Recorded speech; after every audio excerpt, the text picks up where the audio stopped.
اب کیونکہ ہم نے دنائی کی پہلے فتح کی، اس کی کہانی آپ نے سمجھ لی ہوگی، آپ کو سمجھ آ گئی ہوگی کہ اس میں کس طریقے سے بادشاہ نے مدد کی ایک غریب آدمی کی اور اس سے پیسے مل گئے، ٹھیک ہے، اپنے ساہوکار سے۔ اب ہم دیکھتے ہیں سمجھوتے کی برکت۔ سمجھوتے کی برکت دو بکریوں کے درمیان ہے کہ کس طریقے سے ایک بکری کی سمجھداری کی وجہ سے دوسری نے سمجھوتا کیا اور وہ آسانی سے پل کو پار کر سکے۔ آئیے اس کہانی کو پڑھتے ہیں، ٹھیک ہے۔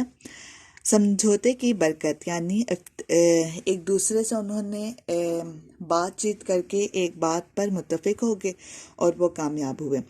کسی دریا کے پل بہت تنگ تھا، اس پر دو بکریاں ایک ساتھ نہیں گزر سکتی تھیں۔ ایک دن ایک بکری پل پر جا رہی تھی کہ دوسری بکری سامنے سے آ گئی۔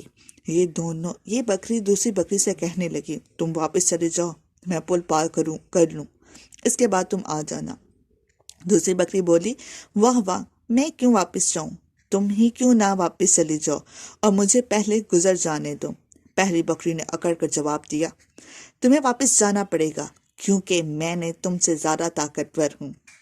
دوسری نے کہا، جاؤ جاؤ، یہ اگر کسی اور کو دکھانا، میں تمہاری دھونس روپ میں آنے والی نہیں۔ پہلی بکری کو یہ سن کر غصہ آ گیا، جھنجھلا کر بولی، اچھا تو یہ لو۔ یہ کہہ کر اس نے لڑنے کے لیے اپنے سینگ جھکا لیے۔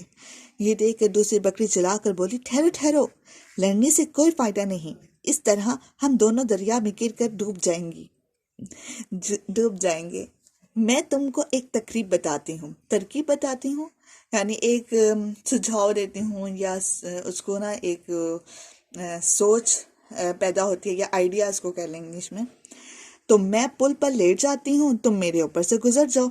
یہ کہہ کر وہ پل پر لیٹ گئی اور پہلی بکری اس کے اوپر سے گزر